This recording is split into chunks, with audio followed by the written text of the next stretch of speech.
your life work.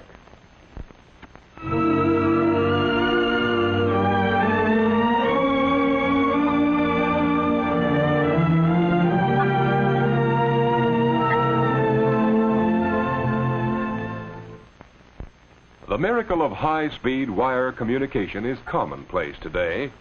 Lift a telephone receiver and the world is at your fingertips. Speak, and your voice spans oceans and continents with the speed of light. Just a moment. I have London for you, sir. I'll have to Can call you take it back. now? I'll Yes, connect you. it will be several minutes. Calling Bermuda. Buenos Aires. Far, sir. Rio de Janeiro. Shall I connect Just you? a moment, Chicago calling London. Write on a telegraph blank, and your words appear by modern magic on paper thousands of miles away. Yes, it is hard to realize that a century has passed since Samuel Morse invented the telegraph in 1844. Early equipment was crude and handmade, but telegraphy made rapid progress as the years went by and went forward with America's expanding frontiers. Today, Western Union operates a vast network of 2 million miles of wire, furnishing swift, reliable communication.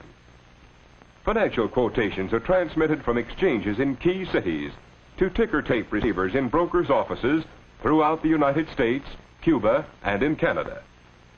Each year, many millions of money orders, ranging from small sums to thousands of dollars, go over the telegraph wires. Even the nation's time depends upon wire signals from the official Naval Observatory.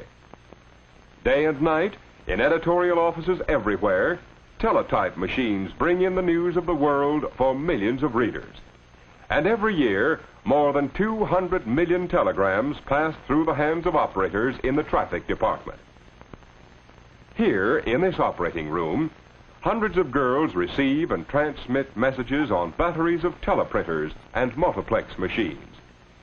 Those with ability and experience may be promoted to become supervisors on the floor or instructors in the schools which Western Union maintains in many cities. Here, the trainees learn by practicing on actual equipment. Generally, a high school education is desirable. The teleprinter keyboard is similar to a typewriter. As the keys are punched, the distant receiver records each letter on a moving paper tape. An operator removes the tape and gums it to the familiar yellow blanks. The letters NL on this tape identify the message as a night letter. The operator must know how to handle the various classifications, such as day letter, night letter, deferred cable, and special listings.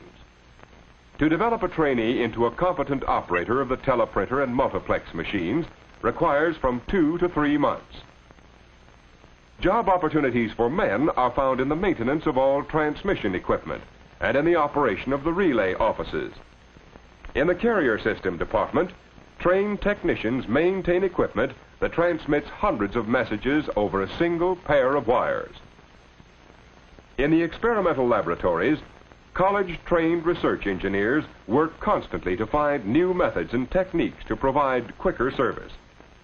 One of these developments is radio beam telegraphy, transmitting 1,040 messages in each direction simultaneously through a series of high towers.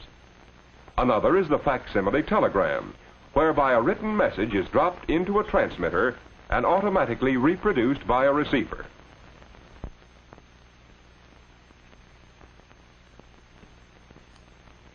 Men also are needed at the switchboards which control circuits between offices and in supervision of departments, as well as general executive positions. Typical of these is the traffic manager, who is responsible for the efficient dispatch of all messages through the traffic department. Construction of new branch offices and maintenance of existing buildings and properties is the function of the plant department. New equipment is installed and wired by equipment men and installation experts from this department. Teleprinters and multiplex machines are in constant use and require inspection by trained testing and regulating men so that sudden breakdowns may be avoided. In the commercial department are handled most transactions with the public. In addition, this department employs about 15,000 messengers to pick up and deliver messages. Here, excellent opportunities are provided for young men to acquire business training because of the contacts established while delivering messages. More than 1 million prominent businessmen began their careers as Western Union messengers. The scope of the modern telegraph and cable is worldwide. In America alone, 30,000 branch offices and agencies offer many opportunities for managers, operators, repairmen, and other trained personnel to render efficient service to the public. It's a far cry from present-day telegraph facilities, the early beginnings of the 19th century. Similarly, it's a far cry from the first telephone developed by Alexander Bell in 1875.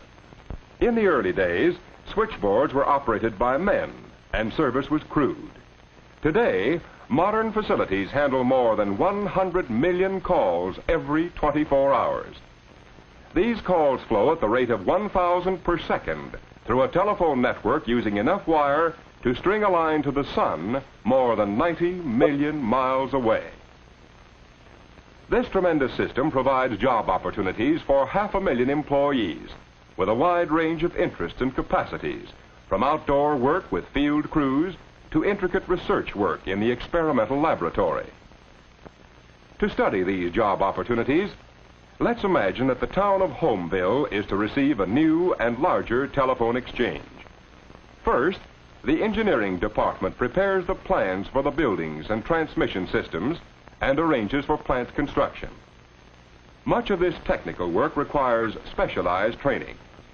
Then, skilled craftsmen build lines, install equipment, and maintain it in operating order. After construction is completed, a large number of operators are brought in to staff the switchboard under the guidance of supervisors. These operators have been trained to provide courteous and speedy service. To be an operator, an applicant must have a clear voice, normal hearing, and eyesight. A high school education is an advantage. About 225,000 operators, the most important factor in efficient exchange service, are employed by all companies. They also handle all long-distance and special calls. Even in communities served by dial telephone and automatic systems, many operators are required for information and special service. With the traffic personnel on hand, the new Homeville Exchange is ready for full-scale operation. A clerical force is organized for computing charges for service, preparing and mailing bills, and collecting the money, as well as all other office work. Costs and income are analyzed, and statistics prepared for administrative purposes. Now, the new Homeville Exchange is a unit of the worldwide telephone network. To supply this far-flung network with the latest improvements, research engineers in laboratories constantly experiment to discover new techniques, new materials, and quicker methods of production. The dial telephone and automatic switchboard are among the better-known accomplishments of these skilled engineers. These are men who must possess the creative mind and an everlastingly curious approach. In addition, they are highly trained in scientific and technical fields. While a college education is helpful, a young man or woman can start in the telephone or telegraph industries after graduation from high school and work his or her way up. For technical work, an understanding of mechanical drawing, elementary electricity, physics, and mathematics is very important. All new employees in these industries are trained right on the job or in company schools to perform specific tasks. One of these special jobs is that of the lineman. His duty is to help build new lines and repair those which have been damaged. In the spring and summer, he fights storms of rain and wind. In the winter, there is ice, snow, and freezing gales. Opportunities in all jobs for promotion are plentiful because most companies prefer to advance their own personnel whenever possible. Dependability is an important factor in judging an applicant's aptitude. And just as the public depends on prompt service and communication, the telegraph and telephone companies, in turn, must depend upon reliable, capable employees to keep these nerve systems of our social and economic life functioning properly.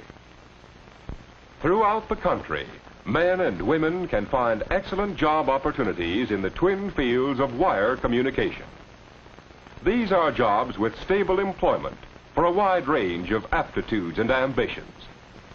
If you are the sort of person who finds satisfaction in contributing to the service of other people everywhere, then telephone or telegraph communication may become your life work.